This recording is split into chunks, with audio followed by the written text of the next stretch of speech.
Hello everybody, I'm back with another video for you. This one's called AI in Scripture. How do we see AI in the Scriptures?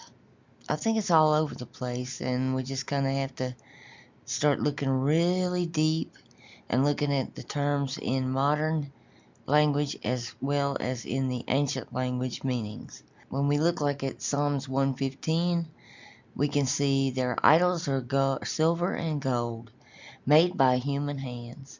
They have mouths but cannot speak, eyes but cannot see. Those who make them will be like them, and so will all who trust in them. So you can see that sounds like AI when you actually listen to it. But we're going to show a lot more than that, and this is just touching the surface. It's going to be quite a long video, but I think you'll enjoy it. I've come to the conclusion that the scriptures are actually an algorithm. You may see that too after you've seen this video. Something we have all not known or seen before. But I think due to the age we're in and the knowledge being increased, we can see a lot more than we used to be able to see. So we're going to take a look at this. I think through television, broadcasting, and programming, we've been prepped and inundated with things to make us accept AI in the future. And without even thinking about it, it's a plan of action they've aimed at accomplishing a clear business objective, really, that deals on what work is to be done, by whom and when, and what means of resources are to be used. Take the Jetsons. This is one example. We saw Zoom meetings way before that happened, online classes, teledocs, FaceTime. All this stuff we're being played like puppets, and we don't even realize it. It just kind of happens to us. Children are given toys called Transformers, and now we're seeing the Internet of Things and merging humans with AI and robots, which is what they call in Hebrew, hyberut. So I think we're seeing a lot of things that we never thought we'd ever see before. And it's very interesting, but it's very scary too. Look at the pyramids. We have helicopter looking things, boat looking things. We have spaceship looking things, all kinds of modern things on there that, where did that come from? Modern aircraft and pyramids in the writings? When we look at Ecclesiastes 1, 9 through 10, what has been is what shall be. What has been done is what shall be done, and there is no new matter under the sun. Is there a matter of which he has said, see, this is new? It was here already long ago. Here's another example. The djed is one of the more ancient and commonly found symbols in ancient Egyptian religion. It is a pillar-like symbol in Egyptian hieroglyphs, representing stability. It is associated with the creator god Pat and Osiris, the Egyptian god of the afterlife and the underworld and the dead. It is commonly understood to represent the spine. Well, when you look at this, it looks like a cell tower. If you were shown these two on the right, you would think that that is a cell tower. This is a little verse I used on the front page, Psalms 115, 2 through 8. Why should the nations say, where is their God? Our God is in heaven. He does as he pleases. Their idols are silver and gold, made by the hands of men. They have mouths, but cannot speak. They have eyes, but cannot see. They have ears, but they cannot hear. They have noses that cannot smell. They have hands that cannot feel, and they have feet that cannot walk. They cannot even clear their throats. Those who make them become like them, as do all who trust in them. This is what they're wanting us to become, is like these robots. And they don't feel and see and do like we do. What did Yahweh do in Genesis 6:5 that he was so upset about? It says, and Yahweh saw the wickedness of man was great in the earth, and that every inclination of their thoughts in his heart was only evil continually. And Yahweh was sorry that he made the man, it says, the Adam in Hebrew, not man, on the earth, and he was grieved in his heart. Well, what is the atom? Let's see. The Apple I, the first device Steve Jobs and Steve Wozniak ever sold, came out in 1976. It was about 200 units. They were built according to the Christie's, but there only 80 are still exist. At their time, the release, these computers sold for $666 each and 66 cents, and they were called the atom. And now, isn't that amazing? We're going to look at this. Genesis 1:27. So this is when God created the atom. Okay, we have in English. So God created man, and that's Adam in Hebrew, in his image. In the image, and that's in the tuber in modern Hebrew, of God. He created them. He created them male and female, created he them. Okay? Well, when we look at this, you can see here it says vibra. In the first word would be vibra, and it says Ai of the sea, the atom in his image, in the tuber. When we look at the word for the image, it means in the tuber also. Ai, Elohim, or Elohim, Ai of the sea, because Mem is sea, and Al is in the sea, created with him to remember or recall or record, and an aperture he created an ATM. It's pretty interesting when you look at it and break it down into the modern Hebrew. And that's using, I use different things like morphics. See down here it says the image or idol can be like a photography or cinematographer. To film, the telesum is to shade or a phantom, figuratively an illusion, a resemblance, hence a representative figure of an idol or an image. The vibra is an atmosphere, an aura of a person or place, communicated or felt by others.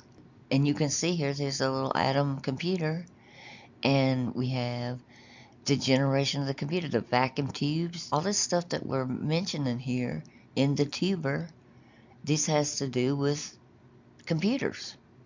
When you look at morphics and you look at the modern Hebrew, the word for female can also be a pinhole or an aperture. And we get the word in the tuber, and we get the aperture and the pin. This is your aperture, is how your monitor works. So all this stuff relates. You can literally, it transmorphs over time to be something totally different. So we're looking at like an algorithm that changes and can be read.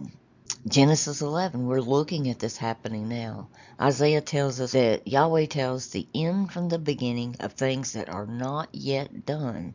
So it's preemptive. He's telling us before it even happens when you're reading Genesis and all.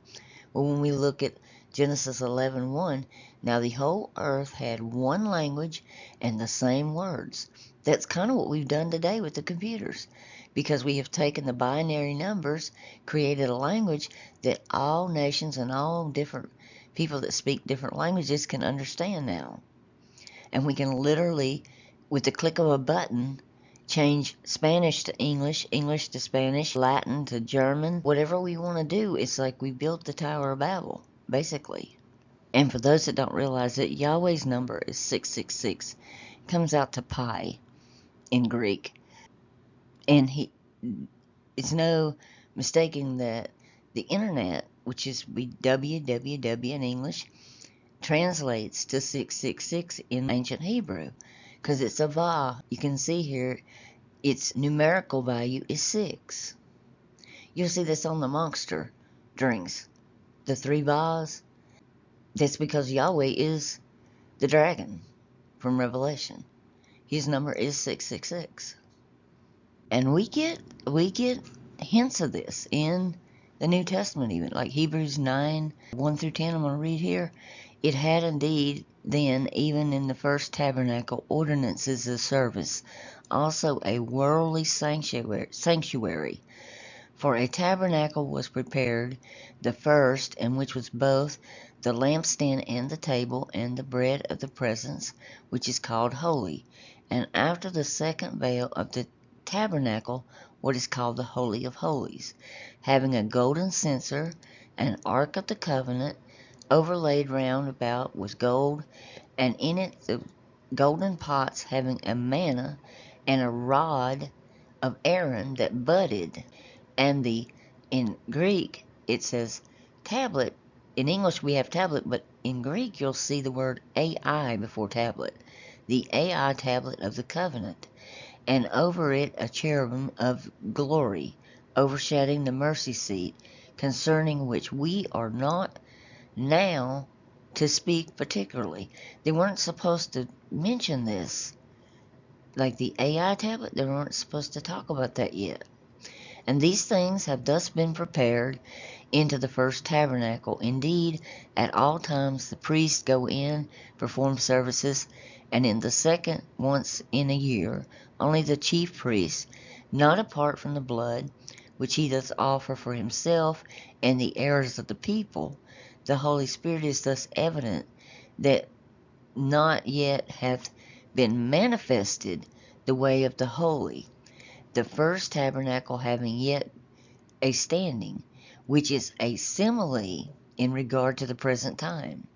So it's a simile at that point, in which both gifts and sacrifices are offered, which were not able in regard to conscience to make perfect him who is serving, only in victuals and drink and different baptisms and freshly ordinances, till the time of the Reformation imposed upon them. Some kind of reformation coming, and a simile in regard to the present time, not actually the present time. So this is all kind of cryptic encoded when you look at it carefully.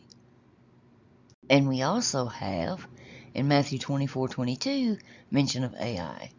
When you read it in English, it says, unless those days were cut short, not even was delivered any flesh, but of account of the chosen ones, those days will be cut short. Before the word days, in both instances in this one verse, so it's repeated, is the word AI before days in Greek. That's not translated out in your English, but when you look at the Greek interlineary or the Koine, you will see the word AI. And I don't think this is by accident. The more and more that I show you here, you won't think it's by accident either. I think we're looking at a time when human and AI is merging, and it's already happened to us. And I can see this in Matthew 24:22 when you read it in modern Greek. And I'm not great at pronouncing Greek. I learned it on my own without a teacher to tell me how to pronounce the word, so I don't read it outright, but I read it in English for y'all. And what you get if you take these words in the Greek and you translate them into the modern Greek, this is what you would read. And except the AI days are truncated or mutilated, which is a computer term, there should be no intact flesh be saved, but because of, or for the sake of, the select or chosen, those AI days are mutilated or truncated. So he's telling us that those days will be cut short because of no natural or physical origin or natural born generation would be even in existence if they weren't. So Jesus is telling us right there that this is what's happening. That unless these days are cut short, we won't have any natural born people. We won't have any real true humans.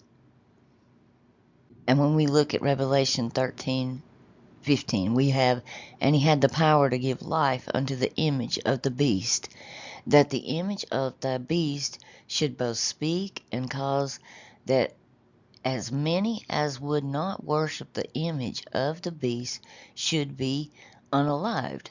And I'm going to use that term so I can use this on any platform, because nowadays we're not allowed to say this word right here on a lot of platforms. But when we actually go and look at this, what is happening here? What is Therion? This image they're talking about in Greek is actually, when you look at the image, the word in Greek is icon, just like your computer icons on your desktop. And what do we see now on our phones? We see them, they have an app where you can talk to who? Jesus Christ. Yes, that's true. And he's going to answer you and all your little questions. It's not him answering. It's not the real Jesus answering. It might be the fake one, and I think the Christ word, he didn't intend for us to use that. And I have other videos if you want to listen to that. But this is not Father talking to you through a inanimate object like that.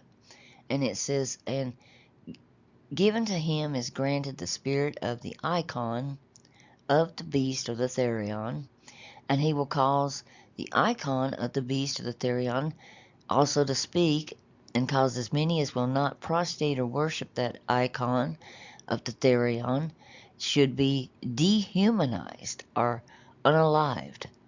So the word here for unalived is dehumanized also.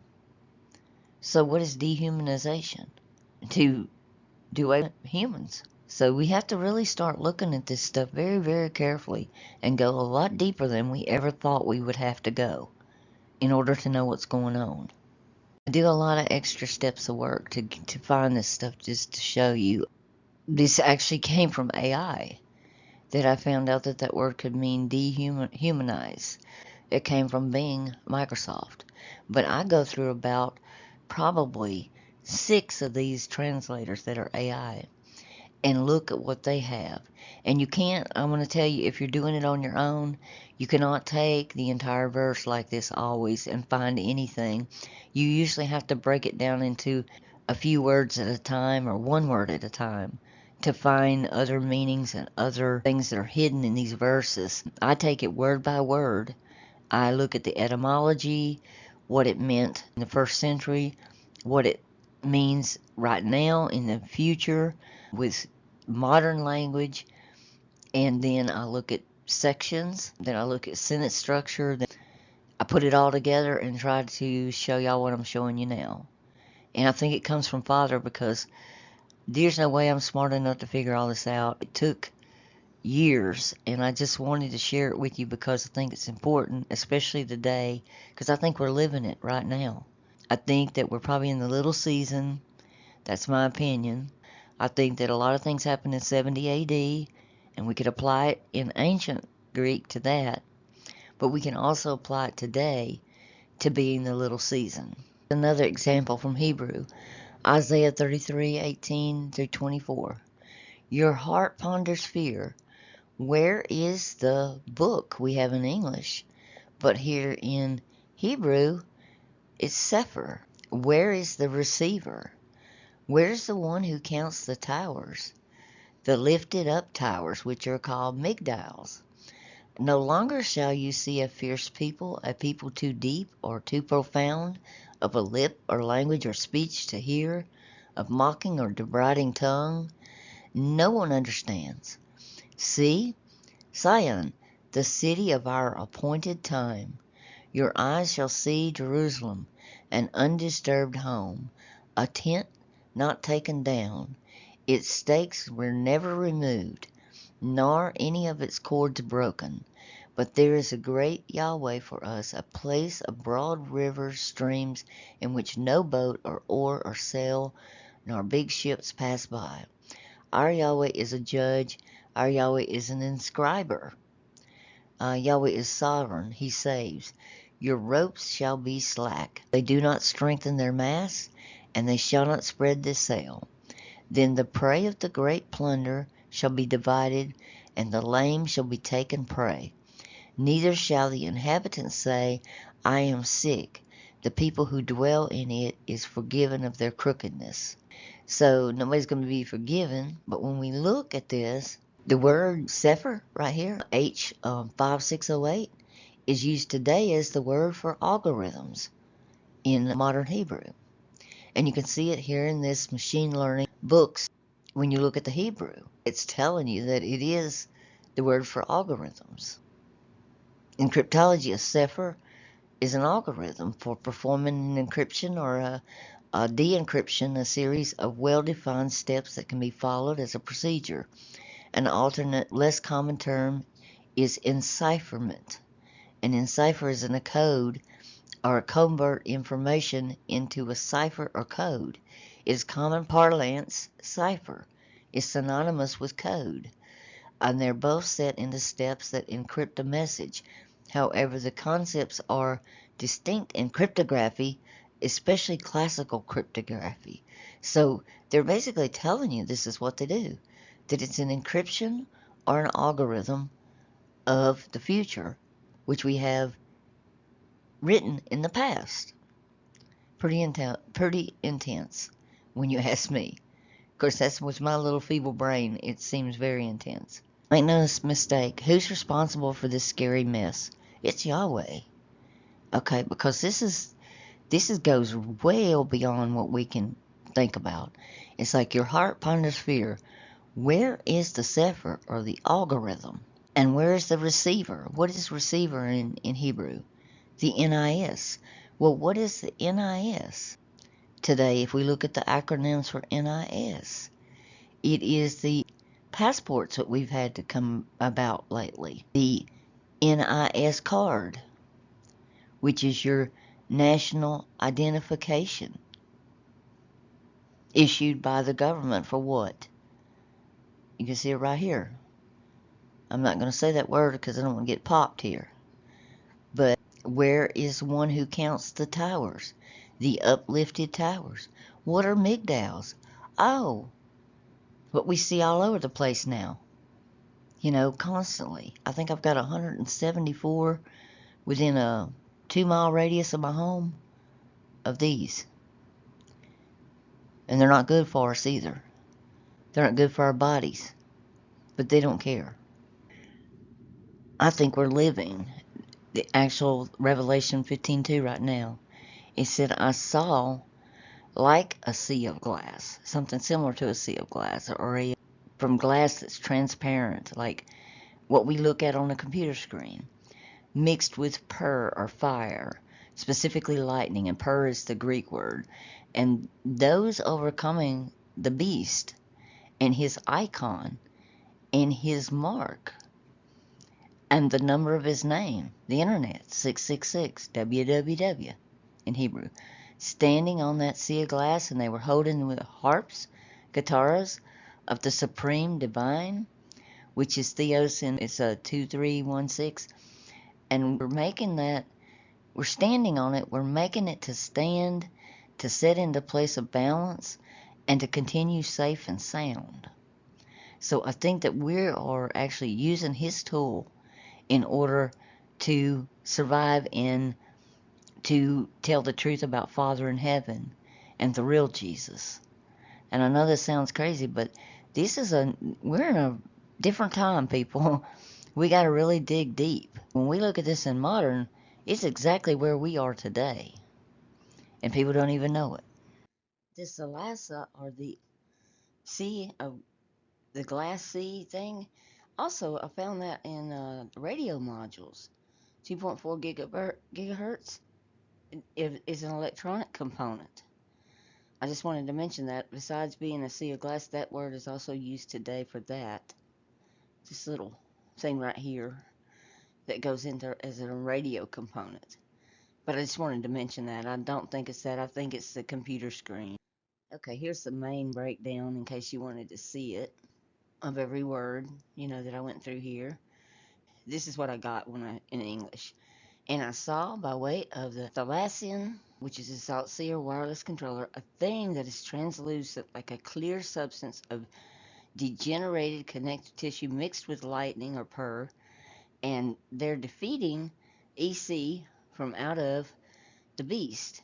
And the EC are from out of the image of the mirror reflected of the EC brand, a mark or stamp or branding like a seal of an EC from out of a number of a name of the Hylian Echo guitar amplifier of Theos. That's a lot. That's a mouthful. But I broke down each word just so you could pause this if you want to look at each word. And hyaline is a substance. It's one of those glassy appearances. It's a word derived from Greek, and it means transparent or crystal-like glass. And to me, that just figures. Then I've already covered the icon thing. It's like a figure, image, a likeness, a portrait, a mirror, a reflection, a similitude, a semblance, a phantom, a pattern, or an archetype. So this is all very interesting to me. I mean, that we can actually break this down into modern and see what we're doing today. IC or EC, it can also be EC, which is used in computing. And it's a translator of EC. It's a programming language.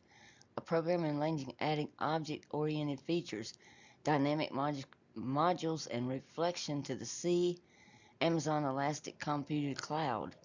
Electronic cash, it can also mean that. An electronic payment system, which is popular in Germany right now.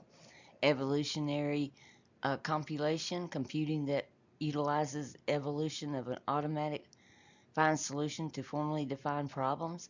Embedded controller, a microcontroller in the computers that handles various system tasks. The operating system does not handle the express card and an interface connecting the peripheral device to the computer, usually a laptop. So, see, here's your EC. You see, you got your C++, like in Microsoft, and your C and your JS, and all these little emblems we're used to. Well, EC is just another one of those programming things, just like that. So that word EC also is in computing, because you see the EC of the Therion of the Beast. So the computing program of the Therion of the Beast in that verse. I looked at this word hyaline, which is the glass, the transparency. It's from the Latin hyalus and the Greek hyalos, of a glass or crystal from hyalos glass. And we have the theos, which is the word we use for God, operating systems. Theos Software Corporation from Walnut Creek, California since 1983. All this stuff plays in. And at the same time, the sea of glass or crystal having a kataras of the theos. This is just unreal when you look at breaking down these words. I use 6, 8 slides on each verse, just looking at the definitions of the modern words in modern language, not just traditional. Now, when we look at this book in the Revelation of traditional, I would say it occurred in 70 AD, and I hope I have time to cover that for y'all too, because that's important too. We see a lot of things from that. If you've seen my video on the Antichrist, you can realize that. I think it reoccurs in the little season. That's my opinion. They played the harps or the kataras of God. And in ancient, that's a harp which praises God and they're sung in heaven. But when we look in modern language, that would be real-time specialist for Windows for over 20 years. Because we have it as, in Hebrew, it would be a kinnor, which is used root meaning of twang also. Twang is a trace for a regional or foreign accent in someone's voice. So they would either form a twang or a voice from a foreign voice, or the katara, the harp, or actually the Windows program working for you. And the katara is like I don't know how to explain it because I'm not a computer specialist, but I don't know how to see these things, but somehow Father helps me see them. And here's your guitar. See, it comes down here at the bottom, having the harps or kataras of Theos of God. Okay, and this is an advertisement for Katara, Real-Time Suite, Real-Time for Windows PC, the standard solution for automation, communication, machine vision, automotive, and data storage. See the binary numbers rolling around? It's a storage thing. It's been the real-time specialist for Windows for over 20 years, and our comprehensive know-how and expertise enable realization of even the most sophisticated solutions. So it's all of this is playing into this being a computer or a phone, because your phones and tablets are also computers. The word for sword in Revelations is Mac Air, just like a Mac Air computer. And I think it's hilarious that they put the apple with the bite out of it because everybody knows that ties that in your mind links it back to Adam and Eve and the apple and the tree, all that kind of stuff. It's amazing to me that all these word plays in with computer programming also and computers. I just wanted to show you it's back and forth. I kind of go back and forth in this to show you how it's in the Old Testament and it's in the New Testament in Revelations, and Jesus even talks about it like in Matthew 24. A lot of places I found him talking about modern stuff we're going to talk about, different chapters, different verses. And when you put it in the modern, I was like, whoa, what are they saying? You know, it's like, okay, here's Genesis 11:4. And they said, come, let us build ourselves a city, a place of waking in Hebrew, and a tower, a migdal, whose top is in the heavens, or the sky vault, and make a name for ourselves. Let we lest we be puts all over the face of the earth. Okay, well, a putz is in modern is an informal Native American. It's North American. A can be a stupid, worthless person also, or a two bits putz who doesn't know the difference between Uzon or Dom or whatever. I don't know. Pergon. So it can actually be an unproductive activity or something like that, like a worthless person, unless we be a worthless person all over the face of the earth. But it also, the putz can be up in the heavens, this thing that puts back your computer signal.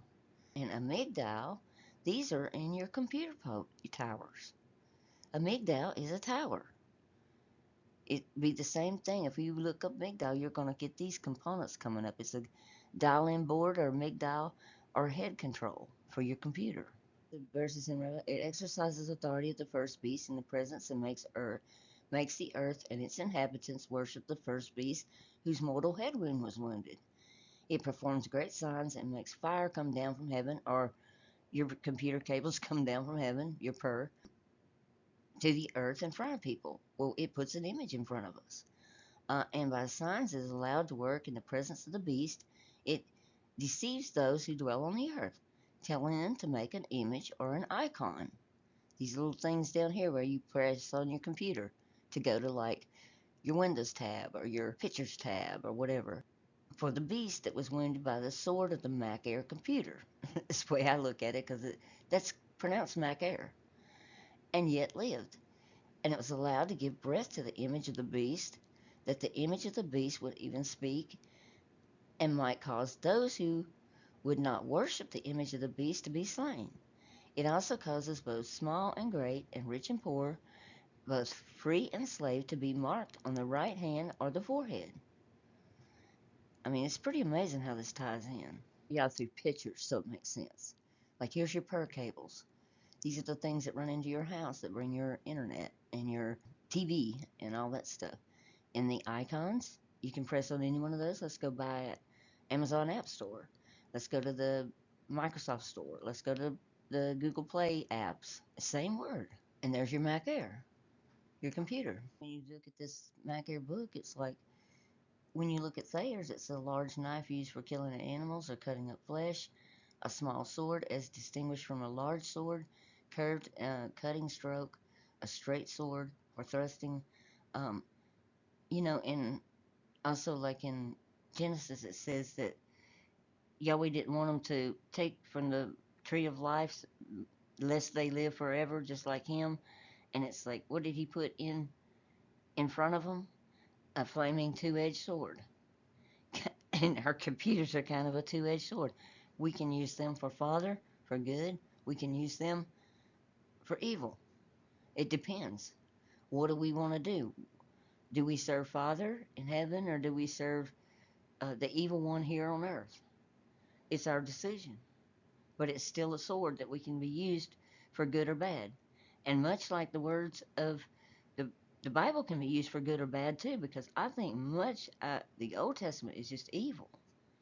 And if you haven't watched my video, the Torah portion from hell, you need to, because most people don't even realize what is in the Old Testament at all. There is everything from, we'll use the word graping, which y'all know what that means, to abortions, to unaliving people, unaliving babies, stealing, taking people's land, taking their possessions, and I would say racism, because only one nation is preferred over all the rest of the nations.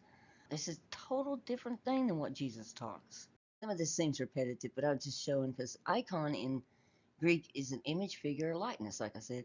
Well, look at all these icons you've got on your computers.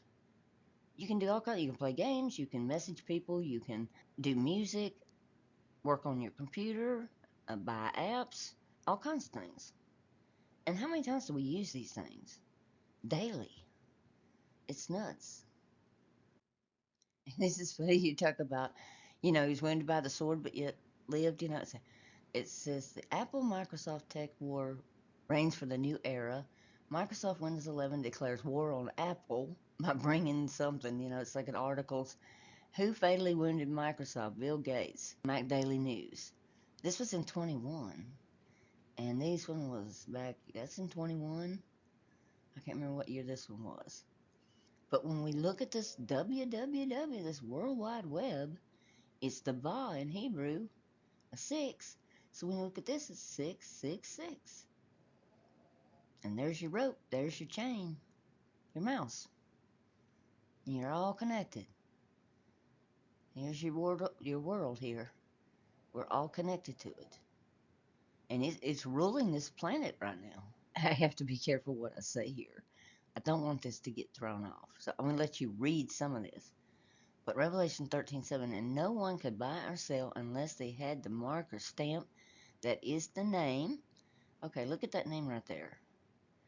Of, and this little thing in Greek, the little N looking thing with the accents on it, is a primary particle of distinction between two connected terms, like a hyphen, what we call in English a hyphen. So what do we have after the beast's number? You have a hyphen and then this number of its name. So this could literally be another beast right here with the hyphen and then the number. So that's also something to think about. And it comes to this number. And this up here, your craziness that we're going through right now, also comes to the same number. And I'm trying to say this in a way that I can put this on any platform. I don't know if I'll be able to or not. Have a crazy, what they call a QR code now. And what does it look like? A stamp. And it's on everything. And they are pushing you to use it.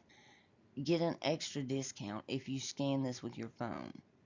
Do this if you use this thing instead of checking out the normal way. This is being pushed really, really hard right now. Your grocery stores, your fast food, everywhere you go, your TV, your computers, just scan your screen. Scan this little stamp.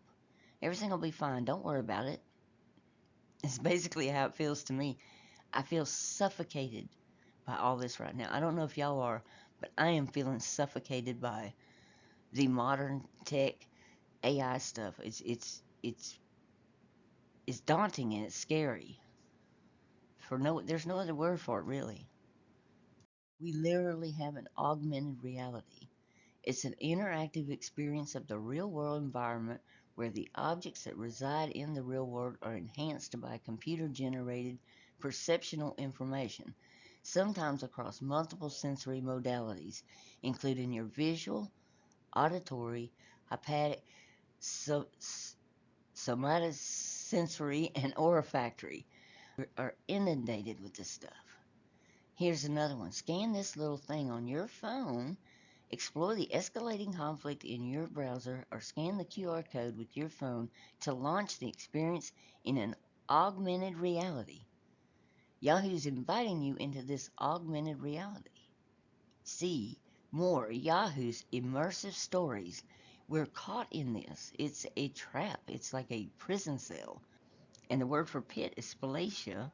I'm going to cover that slide too, but that's the word used in Hebrew, and that's the same word Metaverse used for their reality platform, their goggles where you go into the virtual world. Do not let your kids have those. Stay away from that. This whole system is definitely affecting buying and selling. It's like, do you want to be accepted here? And look at how they present this. This is an actual thing for this immunity passport. Look at how this is presented to the public. She's got a positive check mark. She's okay. She can come on in. And what do they put around her neck? Right there. She can buy, sell, do everything because she did what? She's got the check mark. Look, the other people are stuck outside. I could say even more about this slide, but this is our reality right now, people. We are in a false world with false senses of security. Instead of trusting Father for everything, people are trusting this, and they're trusting this stamp in their hand of approval on this sea of glass. The beast is handing them, and we're worshiping it. Get the phones out of your hands. Get rid of them if you can. If at all possible, get rid of them. Father gave me a dream. In the dream, he said, get rid of your 5G phone. I said, that's weird. I don't even have a 5G phone. Well, I called Verizon. I was with Verizon at that time. I called Verizon, and I said, is my phone upgradable to a 5G? Because it was a nice phone. But I'd had it for a while, so I had no clue what it was. I'm not tech savvy. And she said, hold on a minute. I'll be back in a second, and I'll let you know. So she pulled up my phone and which one I got and everything and the model number. And she came back and said, oh, no worries, ma'am. Your phone's already a 5G.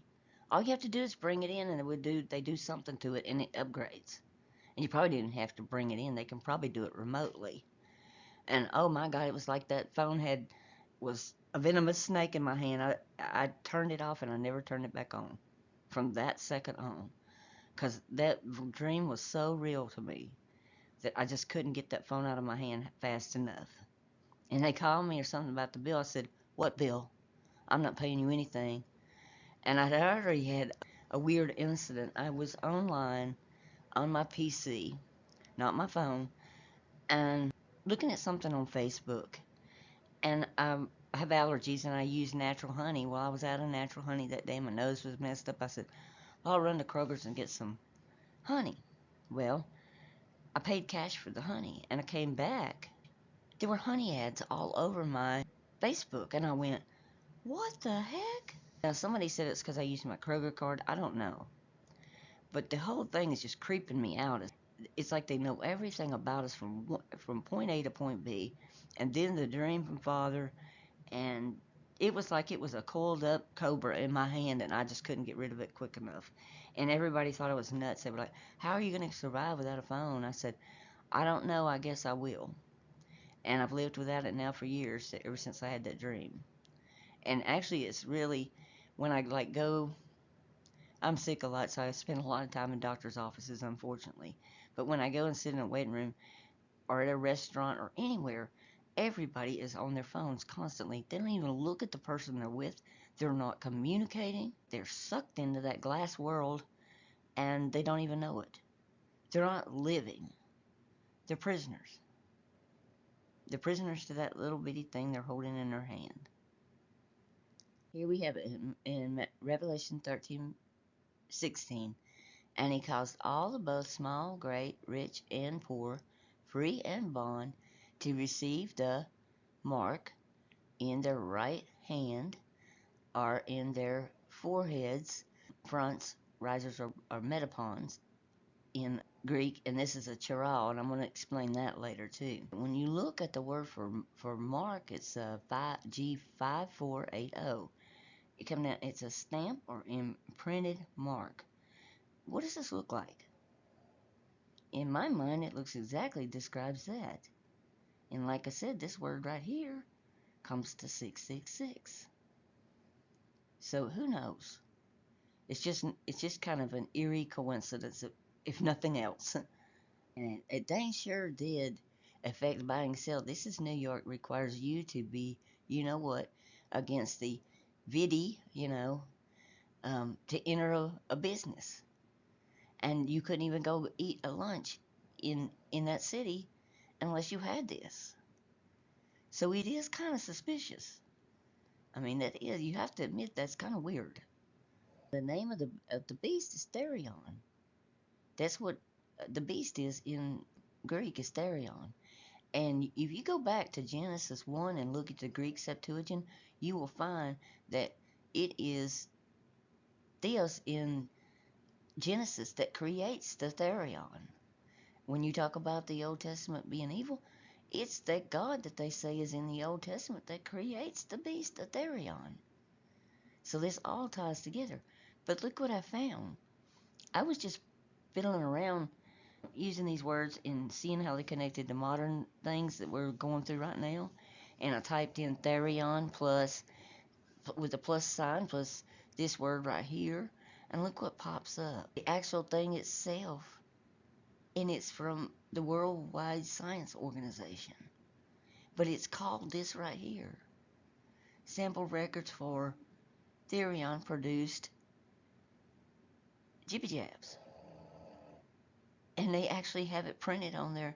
I did a screenshot. Now, I went back, I posted this on Facebook, and I went back to show somebody this, to link this site to them. I had it bookmarked. And after I had posted it, guess what? It disappeared. It poofed off the internet. And I said, I'm glad I did a screenshot. Because I was thinking about doing this video for a long time, and I thought, no, you might scare people that got the jibby jab, and they might think they got the mark of the beast, and think there's no forgiveness, and it might send some of them over the edge. But I found plenty of verses in modern Greek that Jesus said, do not worry about this taking away your ability to be with Father in heaven, because it doesn't. You have to ask forgiveness if you did it. To me, it's a sin. But he said, don't think I won't forgive your AI policy that you have. And that he's telling you what it does, and that don't worry about it, it's going to be forgiven. I've shared those verses with a lot of people because I know some people that got it that were real savvy with the stuff, and they thought that, oh my gosh, I've done messed up. It's all over now. Father forgives everything, I think. And that's my opinion. And with the two Jesuses in the New Testament, I think that there's one that won't forgive certain things. Like if you look at JC, there's more than one thing he won't forgive. He won't forgive you if you don't forgive somebody else for something. Even if you don't know, he's like, if you neglect to forgive somebody for doing something to you, then you're not going to be forgiven. If you blaspheme the Holy Spirit, you're not going to be forgiven. If you take the mark of the beast, you're not going to be forgiven. That's 3. So is there 1 unforgivable sin or 3?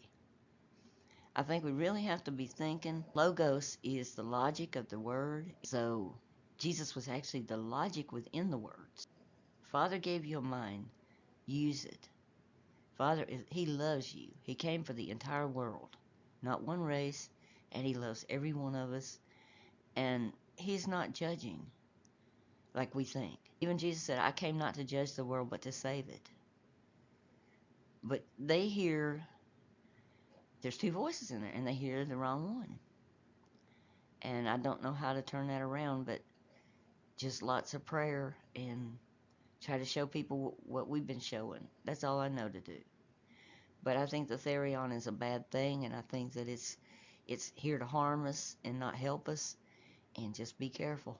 When I looked at Revelation 21:8, something just stuck out in the Greek, and it was this word for brimstone, because when you're reading it in Greek, you're going, what is that? How could that be brimstone? Because that is, what, Therion? So what is the second death in Revelation 21:8? Therion's the second death? Who'd have known it? Because we've got, what?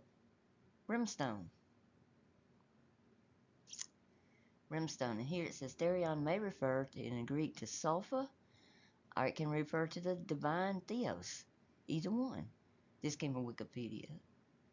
So the words they chose, I think they were very careful to try to hide certain things. But what is that second death thing? Just really be watching, looking at your words.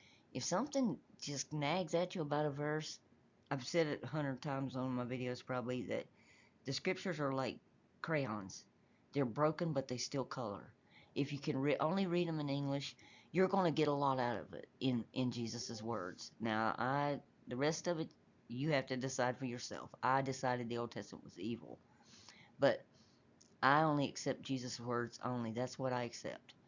But if something nags at you on a verse, go check it. Go look at the Greek and make sure it's correct. Because there are some goof ups in here, major, and they were intentional. They weren't by accident. But if you can't do that and you don't have the ability to do that, don't worry. Pray to Father, trust Him. He will show you what you need to know. I even saved the screenshot where I Googled that. This is what I put in the search engine, and this is what came up on the top. And now that's gone. It's no longer to be found. But I'm glad I did because I can prove it to y'all here by that screenshot. I'm not a prophet. I don't predict the future. But this kind of caught me off guard. Isaiah 30:28, and his breath as an overflowing stream shall reach out to the midst of the neck to sift the nations with a sieve. That's nephah of vanity, and there shall be a bridle of the jaws of the people, causing them to err. Well, nephah is also a new what? It's something else we're dealing with coming down the pike. It's already been in India and is in other places. And that word in Hebrew means to sift, to screen. In computers, it can also mean debugging. Now, I haven't checked this for computer terms, this whole verse. I need to do that in Hebrew because there's a lot of computer stuff in the Old Testament too. But it can also be to debug, to sift with a sieve, or to screen, and to debug. Now, when you look at that and you look at if there's a jibby jab for Nephal, what would it be debugging? This right here. So there's a lot of tie-in. And once I've learned these other two languages, really, it puts a mind spin on your mind when you're reading, for sure. I don't usually show stuff from external books, pseudo pseudofigures from the other books that have been taken out of the Bible. But I did read Jasser. And, and when I looked at it, it's like, and the Lord knew their thoughts, and it came to pass they were building.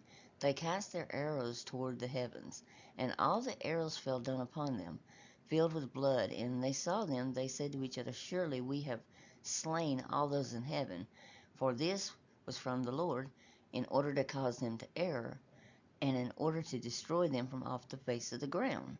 And they built a tower and a city, and they did this thing daily until many, many years were elapsed. We're shooting arrows up into the heavens or the sky vault. And what do they look like? When you look at that, doesn't that remind you of you know what I'm talking about, for the jibby jabs? It also looks like that too. But they come back down, and they actually hurt people here. Are they hurting anything up there? We don't know. How would we know? But I showed this slide. It was crazy, but I used to be on Twitter a long time ago, and I'm not on there no more because when Elon Musk was buying it, they put out a new contract, and at the very top, it was about 8 pages long. It said legal binding contract, and you had to sign it to continue with X when they switched over to X. And I was like, no, I'm not signing a legal binding contract. So I just quit social media on Twitter or X. Well, right before that time, I had another account, and I had posted this to Elon. Well, within 5 minutes, I was banned from the server. I was like, what? I mean, it was instant. Within 5 minutes, I was banned. No longer had an account. And that was a bogus account I had made anyway. But I never made a real one, again, after that legal binding contract thing. But I thought it was interesting that I showed this slide and was banned. Strange. This was his post, Ascent to the Heavens. And that's what he put on these rockets he's sending up. That's why I posted that back to him.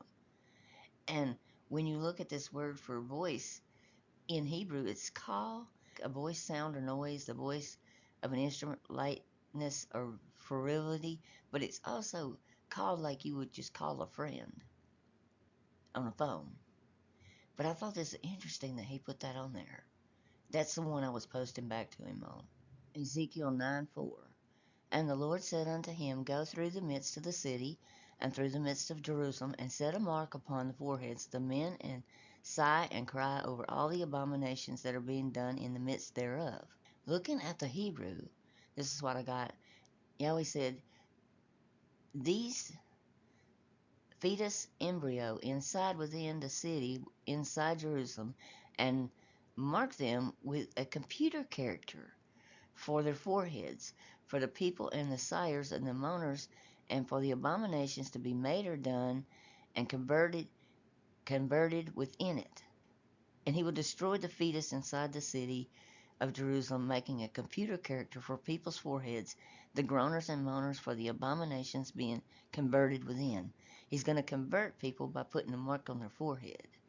And it says here that the type is which is Yahweh's mark, is a computing character. And it's also the 22nd letter of the Hebrew alphabet, to be exact, and Aramaic also.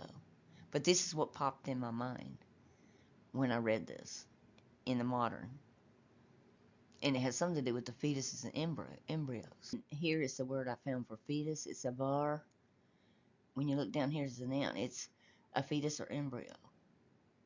I just want to show you that. This is Morphic's dictionary I use. And it is a very reputable Hebrew dictionary that shows ancient and modern definitions. So if you're online and you want to look it up, it's Morphix. And here's the little address here, morphix.co.il, I think is what that is. This one might freak you out a little bit. When you look at Revelation 14:14, one like, and this means similitude or similar to, the Son of Man, he had a golden crown, that's corona in Latin, on his head, a sharp sickle, and that can be syringe in Latin, in his hand. And when we see who has the sickle, Anthony Stephen Fauci, and his name means praiseworthy crown of the sickle. His mother was Eugenia Abyss, which means the gene from the abyss.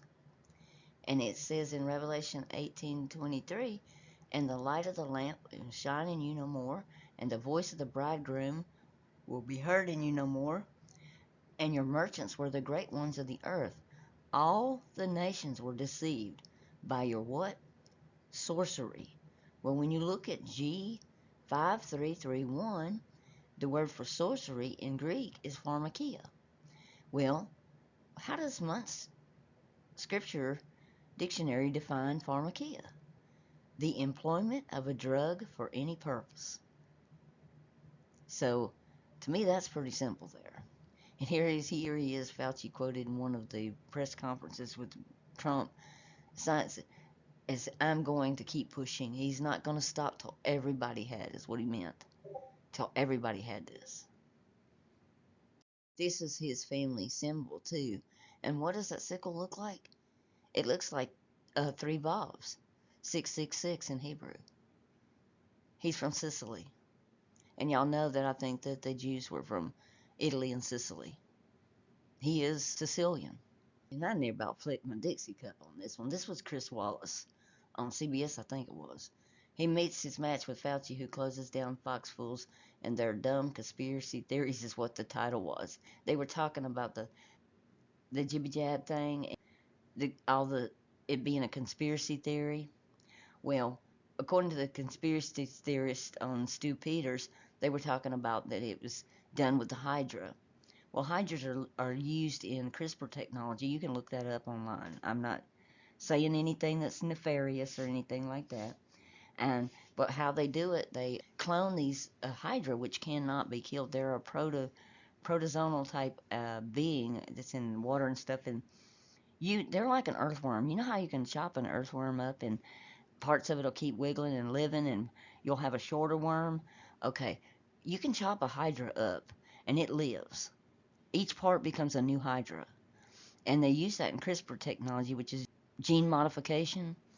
And what they were saying is Carrie Madej said she saw a hydra in the jibby jab solution came straight out of a vial.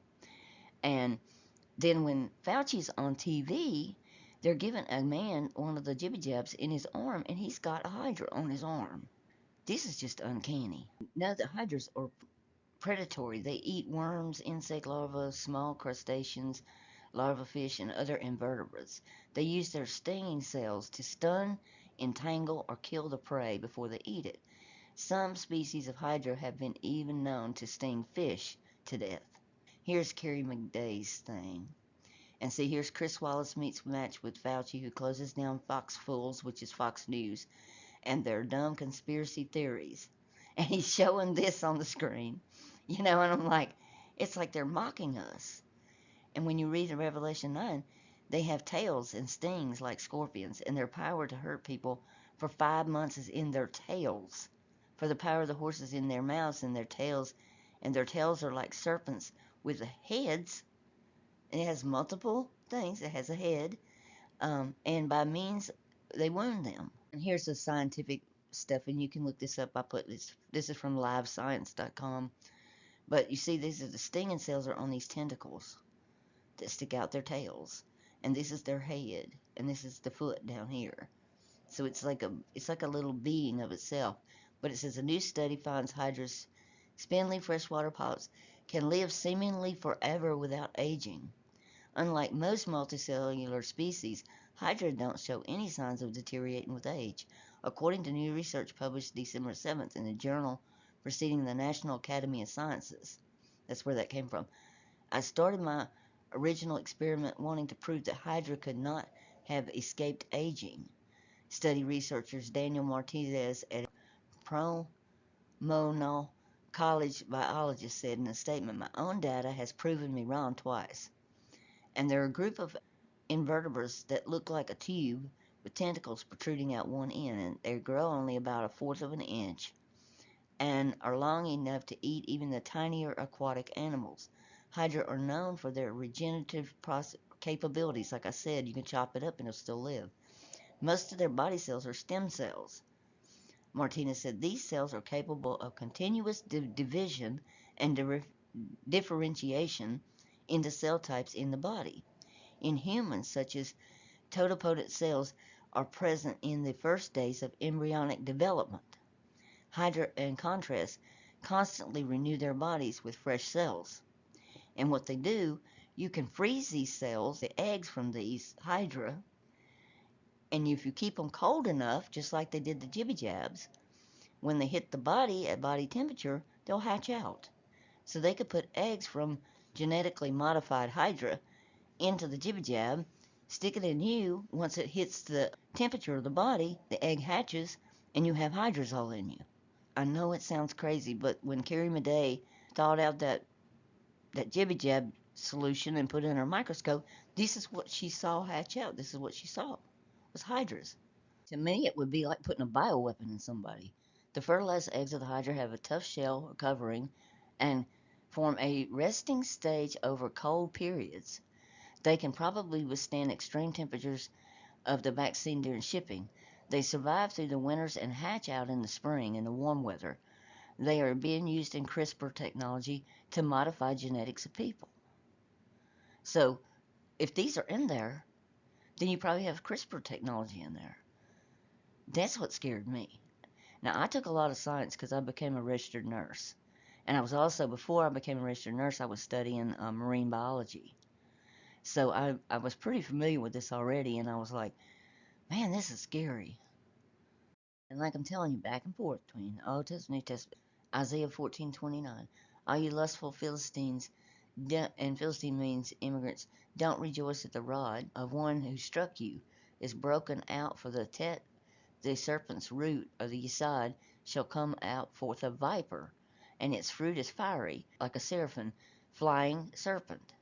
Well, when I looked at this in modern Hebrew, this could be AI, you my rejoicing, Philistine or sojourners, all you, because we are to be broken medically, or to be fractured and cloned in this manner because of taking the root of the serpent, which comes first a poisonous serpent, and its fruit burning resonant from flying.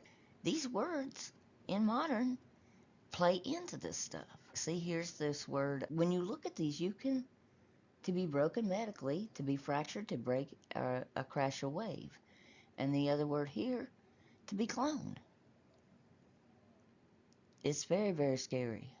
And you can link that in Revelation 12:15. And the serpent cast out of his mouth water or hudars, because when you look at the hydra, which is the word for water in Greek, it's hudar also.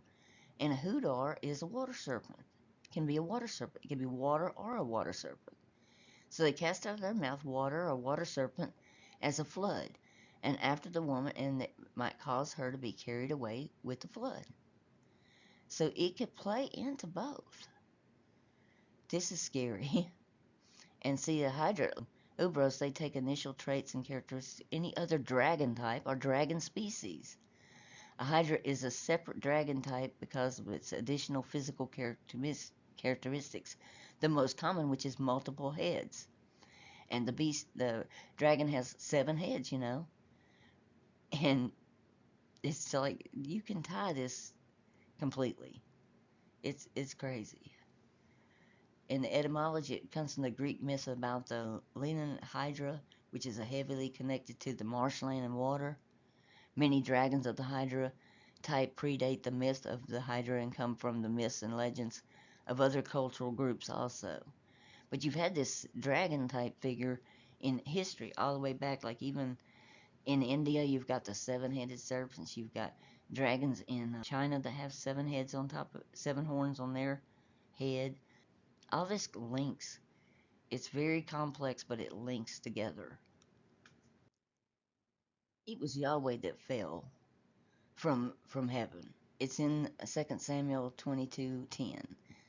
It says, and he turned or perverted the heavens, and he got out and fell down, and was in a thick cloud to be horrible. And he was made to go on foot when you read it in Hebrew. He was the one that fell to me. And make no mistake, I think he is the one responsible for this, because it says Exodus 19, and therefore you will obey my voice indeed and keep my covenant, and you shall be a peculiar treasure to me above all people, for all the earth is mine. You see over and over in the Old Testament how he claims to be everything under the heavens is his, like in Genesis 6:17. And behold, even I, do bring the flood of the waters to the earth, to destroy all flesh, wherein there is breath of life, from under heaven, and everything is in the earth shall unalive. And Jesus told us that he saw, for as the lightning flashes in one part under heaven, and shineth unto the other part under heaven, so shall the Son of Man be in his day. And I think that's what we're seeing now. I hope y'all have enjoyed this part. There's gonna be 4 more parts, and hopefully it'll all make sense by the time you get through it. Try not to judge me until you watch all of it and see the enormous, overwhelming evidence for what I'm showing. And